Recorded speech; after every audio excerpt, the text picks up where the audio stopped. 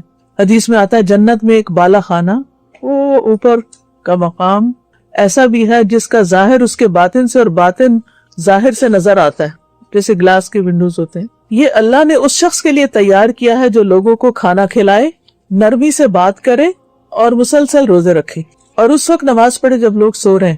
تو ان چیزوں کا ہمیں اہتمام کرنا چاہیے. صحابہ جو تھے وہ میدان جنگ میں بھی روزہ رکھ لیتے تھے.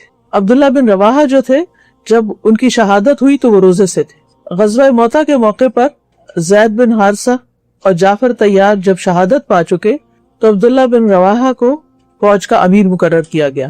اس کی تاکید نبی صلی اللہ علیہ وسلم نے خود کی تھی. وہ روزے سے تھے, سورج غروب ہونے کے قریب تھا. سوچا افطار کر لوں تاکہ جسم میں کچھ طاقت آ جائے, پھر میدان جنگ میں اتروں گا. گوشت کا ایک ٹکڑا ان کے سامنے لایا گیا. انہوں نے روزہ افطار ہونے کے بعد گوشت کھانا چاہا لیکن مزہ نہ آیا. اور مزہ کیسے آتا؟ شہادت انہیں پکار رہی تھی. انہوں نے گوشت ایک طرف رکھ دیا, تلوار نیام سے نکالی, نیام کو توڑ ڈالا اور دشمن کی صفوں میں گھس گئے, شہادت پائی. پھر اسی طرح یہ کہ صحابہ سخت گرمی میں بھی روزے رکھتے تھے. ہم کہتے ہیں نا کہ جب سردی کا موسم ہوگا ٹھنڈے روزے ہوں گے پھر رکھ لیں گے, لیکن صحابہ گرمی میں بھی رکھتے تھے. سیدنا ابو درداء کہتے ہیں سخت گرمی والے دن روزہ رکھو قیامت کے دن کی گرمی سے بچنے کے لیے. رات کے اندھیرے میں 2 رکعت نماز پڑھا کرو قبر کے اندھیرے میں روشنی کرنے کے لیے, کیونکہ یہ تو آگے پیش آنا ہی ہے نا, تو اس کی تیاری انہی عبادات کے ذریعے ہوگی. اور صحابہ خواہش رکھا کرتے تھے کہ انہیں گرمیوں کے روزے نصیب ہوں. ہم تو کیلنڈر دیکھتے رہتے ہیں کہ اچھا جلدی سے رکھ لو شوال کے 6, کیونکہ 2 ہفتے بعد رکھے تو اور لمبا ہو جائے گا روزہ. عامر بن قیس رضی اللہ عنہ بصرہ سے شام کے علاقے میں آئے, سیریا میں. وہاں حضرت امیر معاویہ جو تھے وہ خلیفہ تھے, شام ان کا دارالخلافہ تھا. تو انہوں نے عامر بن قیس صحابی تھے رضی اللہ عنہ, ان سے پوچھا کہ کوئی آپ کی ضرورت ہو, کوئی حاجت ہو تو بتائیں, اور بار بار کہا تو ہر بار وہ کہتے کہ میری کوئی ضرورت نہیں ہے. جب انہوں نے بہت اصرار کیا حضرت معاویہ نے تو کہنے لگے میری حاجت یہ ہے کہ مجھ پر بصرہ کی گرمی لوٹا دو تاکہ روزہ مجھ پر سخت ہو جائے, کیونکہ تمہارے شہر میں روزہ بہت ہلکا ہے.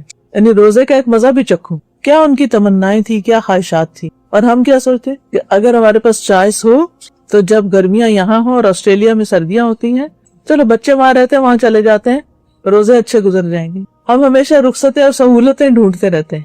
حضرت عائشہ رضی اللہ تعالیٰ عنہا بھی سخت گرمی میں نفلی روزہ رکھ لیتی تھی. حضرت عبداللہ بن عمر نفل روزہ رکھتے، بعض اوقات گرمی کی شدت کی وجہ سے بے ہوش ہو جاتے تھے لیکن روزہ افطار نہیں کرتے تھے. وہ کیوں گرمیوں کے روزے رکھتے تھے؟ کیونکہ وہ روزہ جتاتا ہے، محسوس کراتا ہے پیاس لگتی. آج کل کے روزے تو بہت اچھے تھے، آسان تھے، پتہ ہی نہیں چلا روزے گزر گئے، ایک دن بھی پیاس نہیں لگی، یا لگی تھوڑی بہت لگی، مشکل نہیں ہوئی. تو وہ اپنے نفس کو محسوس کرانا چاہتے تھے. اور یعنی انسان ان چیزوں سے اپنے نفس کو توڑتا ہے، نفس قابو میں آتا ہے، نفس کنٹرول ہوتا ہے. اور صرف یہ نہیں کہ بڑے بڑے صحابہ ہی روزے رکھتے تھے، عوام بھی رکھتے تھے. عبداللہ بن عمر اپنے ساتھیوں کے ساتھ ایک سفر پر نکلے تو راستے میں ان کے لیے دسترخوان بچھایا گیا. پاس سے ایک چرواہا گزرا، سیدنا عبداللہ بن عمر نے اسے بلایا تاکہ وہ بھی ان کے ساتھ کھانے میں شریک ہو جائے. چرواہے نے کہا میرا روزہ ہے. سیدنا ابن عمر نے تعجب سے کہا اتنی سخت گرمی میں اور ان دشوار گزار گھاٹیوں میں، یعنی تم ان پتھروں کے اوپر بکریوں کے پیچھے بھاگ رہے ہو اور روزہ رکھ کے؟ اس نے کہا میں ان گزرنے والے دنوں میں جلدی کر رہا ہوں، زندگی گزرتی جا رہی ہے اور میں نیکی کمانے میں جلدی کر رہا ہوں کہ مجھے زیادہ نیکی مل جائے تھوڑے وقت میں. حضرت عبداللہ بن عمر اس پر بڑے حیران ہوئے، کہنے لگے کیا تم اپنی ایک بکری ہمیں فروخت کر دو گے جس کا گوشت ہم تمہیں بھی کھلائیں گے اور تم اپنا روزہ افطار کر لو؟ یعنی نفلی روزہ کھولنے کی اجازت ہے، ہم بکری ذبح کریں گے، کھانا پکائیں گے، تمہیں بھی کھلائیں گے تو تمہارے لیے آسانی ہو جائے گی اور ہم تمہیں بکری کی قیمت بھی دے دیں گے. چرواہا کہنے لگا یہ بکریاں میرے مالک کی ہیں، میری نہیں، یعنی میں نہیں بیچ سکتا، یہ امانت ہے. عبداللہ بن عمر نے اس کا امتحان لینے کے لیے کہا، ٹیسٹ کرنے کے لیے، تم اپنے مالک سے کہہ دینا کہ اس بکری کو بھیڑیا کھا گیا. یعنی یہ نہیں کہ جھوٹ سکھا رہے تھے بلکہ ٹیسٹ کر رہے تھے کہ کیا کہتا ہے. یہ سن کے چرواہا چل دیا، جواب نہیں دیا اور اپنی انگلی آسمان کی طرف اٹھا کر کہنے لگا تو اللہ کہاں ہے؟ یعنی مالک کو تو دھوکہ دے دوں گا، اللہ کو تو نہیں دے سکتا. سیدنا ابن عمر اس کی بات سے متاثر ہو کر بار بار یہ دہراتے رہے کہ اللہ کہاں ہے. پھر آپ مدینہ منورہ واپس آئے تو اس چرواہے کو اس کے مالک سے خرید لیا، بکریاں بھی خرید لی، چرواہے کو آزاد کر دیا اور بکریاں تحفے میں دے دی. یہ نیکی کا وہ صلہ ہے جو اللہ دنیا میں بھی دیتا ہے. تو آپ سوچئے کیسے لوگ تھے جو جنگلوں بیابانوں میں گرمیوں کی لمبی دوپہروں میں جب لوگ آرام کر رہے ہوتے ہیں کہ وہاں جانور چراتے، کام کاج کے لیے دھوپ میں پھرتے اور ساتھ ساتھ روزہ رکھ کر عبادت کے لیے اپنے آپ کو وقف کرتے. یعنی معاش کی فکر بھی کرتے تھے، کام کاج بھی کرتے تھے اور ساتھ عبادت سے غافل بھی نہیں ہوتے تھے. ہم لوگ روزہ رکھ لیں تو پھر آدھا دن سو کے گزار لیتے ہیں تاکہ آدھا دن تو کٹ جائے اور باقی آدھا دن کچھ کام وام کر کے گزار لیں گے. وہ کیسے لوگ تھے؟ وہ علم والے تھے، چاہے معاشرتی اعتبار سے وہ بہت بڑا سٹیٹس نہیں رکھتے تھے لیکن اللہ کے ہاں ان کا بڑا مقام تھا. انہیں نبی صلی اللہ علیہ وسلم کا یہ فرمان معلوم تھا کہ اس شخص کے لیے دوہرا اجر ہے جو اپنے دنیاوی مالک کا بھی حق ادا کرے، یعنی اگر کہیں جاب کرتا ہے، سروس کرتا ہے تو وہ بھی پوری کرے اور اپنے حقیقی مالک کا حق بھی ادا کرے، یعنی ساتھ عبادت بھی کر رہا ہے اور ساتھ اپنی جاب بھی کر رہا ہے. تو بہرحال صحابہ کو روزے رکھنا بہت پسند تھا. معاذ بن جبل کے بارے میں آتا ہے کہ ان کی وفات کا وقت قریب آیا تو انہوں نے اس خواہش کا اظہار کیا اور کہنے لگے افسوس، سخت روزوں میں لگنے والی پیاس ختم ہو جائے گی، یعنی دنیا سے جا رہا ہوں تو میں اس پیاس کو مس کروں گا. انہیں پتا تھا کہ سفر میں روزہ چھوڑنے کی اجازت ہے، رخصت ہے، لیکن روزے کے اجر کا بھی علم تھا، اس لیے وہ آیت کے اس حصے پر عمل کرتے تھے، وَأَن تَصُومُوا خَيْرٌ لَكُمْ. اگرچہ رخصت ہے لیکن اگر تم روزہ رکھ لو تو بہت اچھا ہے، یعنی جو رکھ سکتا ہے وہ ضرور رکھ لے. اور اکثر صحابہ جو تھے وہ سفر میں بھی روزہ رکھ لیا کرتے تھے کیونکہ نبی صلی اللہ علیہ وسلم نے فرمایا چاہے تو روزہ رکھ لو، چاہے تو افطار کرو. امام احمد بن حنبل کے بارے میں آتا ہے کہ وہ بھی گرمیوں میں روزے رکھتے، بعض اوقات بے ہوش ہو جاتے روزے کی وجہ سے تو ان کے چہرے پہ پانی چھڑکا جاتا. اب ہم کچھ بات کریں گے شوال کے 6 روزوں. شوال کے روزے رکھنا ایک مسنون عمل ہے، ایک سنت کی پیروی ہے جس کے بارے میں احادیث میں ترغیب دلائی گئی ہے. صحیح مسلم کی روایت ہے ابو ایوب انصاری رضی اللہ عنہ سے، انہوں نے بیان کیا کہ رسول اللہ صلی اللہ علیہ وسلم نے فرمایا جو آدمی رمضان کے روزے رکھے پھر اس کے بعد شوال کے 6 روزے رکھے تو یہ ہمیشہ روزہ رکھنے کی طرح ہے، گویا آپ نے سارا سال روزہ رکھا. من صام رمضان ثم اتبعہ 6 من شوال. یہ سارے سال کے روزے کیسے ہو گئے؟ کیونکہ من جاء بالحسنۃ فلہ 10 امثالھا، جو ایک نیکی لائے گا اس کے لیے اس جیسی 10 نیکیاں، یعنی پورے رمضان کے روزے اجر میں 10 مہینوں کے روزوں کے برابر ہیں. ایک مہینہ برابر ہے کس کے؟ 10 کے. اور شوال کے 6 روزے 2 مہینوں کے برابر ہو گئے. کیونکہ 3 روزے 30 دنوں کے برابر ہو گئے اور پھر 3 30 کے تو 2 مہینے بن گئے. یہ سارے سال کے روزے بن گئے, 12 مہینے کے بن گئے. 36 360 ہو گئے. تو ہجری کیلنڈر میں تو 360 ڈیز ہی ہوتے ہیں نا. اب سوال یہ پیدا ہوتا ہے کہ اگر کوئی بیمار ہے یا مریض ہے یا کوئی شرعی عذر ہے اور اس نے رمضان میں کچھ روزے چھوڑے ہیں تو کیا اس کے لیے لازم ہے کہ وہ شوال کے روزوں سے پہلے وہ روزے رکھے؟ جی ہاں، کیونکہ رمضان کے روزے فرض ہیں اور شوال کے نفل ہیں.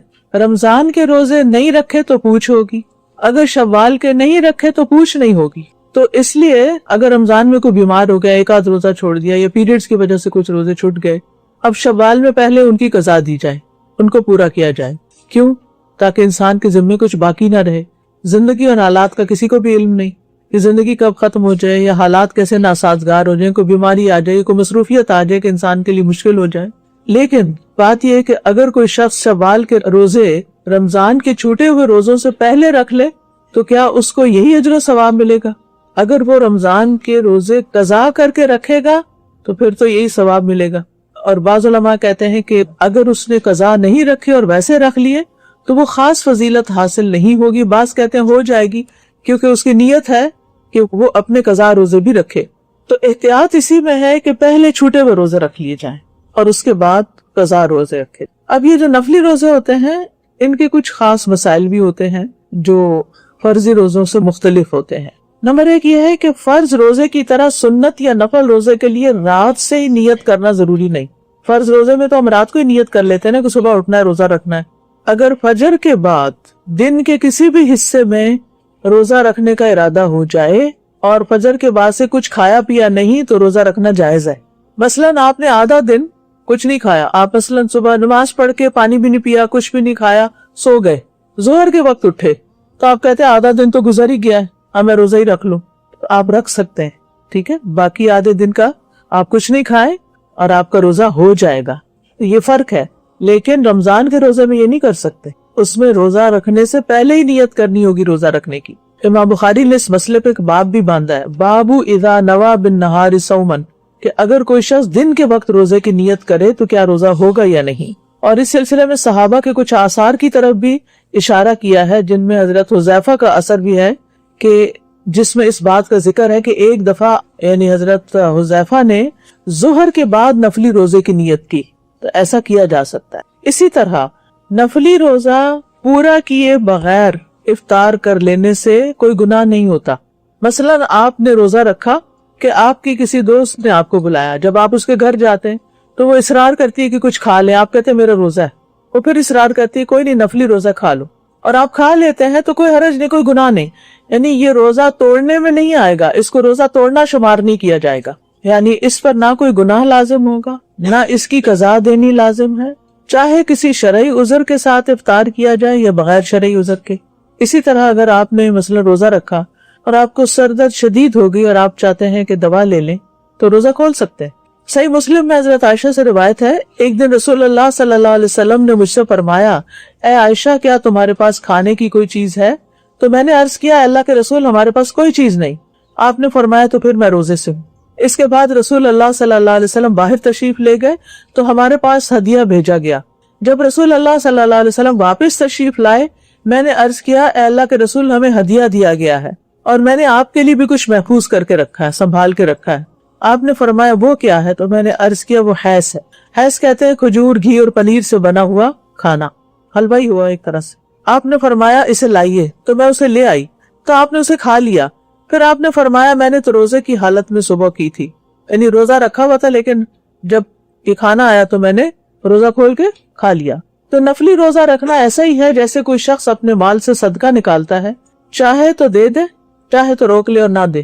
کئی دفعہ ایسا ہوا ہوگا آپ کے ساتھ بھی کہ آپ نے سوچا ہوگا کہ میں نا فلاں کو اتنے پیسے دوں یا فلاں جگہ اتنا خرچ کروں، پھر جب وہ وقت آیا وہ جگہ آئی خرچ کرنے کی تو آپ نے کہا نہیں اتنا نہیں، اتنا کم کر دیا.